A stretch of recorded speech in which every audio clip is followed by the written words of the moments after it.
జగన్ నిన్ను అధపాతాళానికి తొక్కేస్తా. పవన్ కళ్యాణ్ మీరేం అధపాతాళానికి తొక్కలేదు నాయన.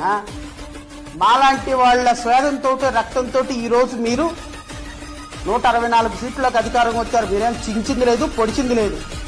ఈ గత 5 సంవత్సరాల్లో జగన్మోహన్ రెడ్డి పేరింటే 3 సార్లు బాత్రూమ్కి వెళ్ళి వచ్చిన వాళ్ళు మీరంతా. మాజీ ముఖ్యమంత్రి గారు కలలో వచ్చినా నిద్రపోకుండా మంచినీళ్ళు తాగి అలాగే కూర్చొని ఉన్నవాళ్ళు మీరంతా. మీరు ఈ రోజున వచ్చి చొక్కాలు ఎగరేసి కాలాలు ఎగరేసి మాట్లాడుతున్నారు. ఏడాదాక్కున్నారు నైనా 5 సంవత్సరాలు మీరంతా. ఈ రోజు మాట్లాడే వాళ్ళని తేడున్నారు 5 సంవత్సరాల క్రితం. JAGAN అనే పదవి పేరు వినపడితేనే ఎక్కడోళ్ళు అక్కడ సర్దుకునేటువంటి పరిస్థితుల్లో ఈ రాష్ట్రంలో పోరాటం చేసింది మేము, మీడియా పోరాటం చేసింది మేము, గవర్నమెంట్ మీద కేసులు వేసింది మేము, ప్రజలను చైతన్యపరిచాం.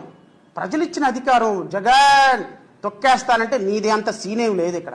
నిన్ను తొక్కకుండా చూసుకో. రేపు పొద్దున రేపు పిఠాపురంలో కాదు కదా, ఆంధ్రప్రదేశ్ రాష్ట్రంలో ఏ కాన్స్టిట్యున్సీలో నిలబడినా ప్రజలు నిన్ను ఓడించడానికి సిద్ధంగా ఉన్నారన్న విషయం మాత్రం గుర్తుపెట్టుకోండి.